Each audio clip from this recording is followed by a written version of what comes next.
The person shown in this video is not a real deceased person. He is an actor. To prevent harm, no heat was applied to the product shown. Closing the front of the BodyGuard. The overlap method.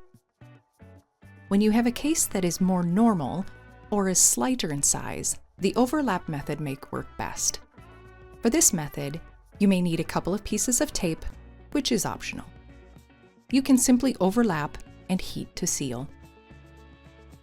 First, make a collar by tucking the corners of the material under itself at the neck. Taking one side of the slitted front, tuck one side all the way under so it is tight to the body. Overlap the other side of the slit to wrap the body. Then, if you wish, you can tape it in a couple of places to hold until applying heat.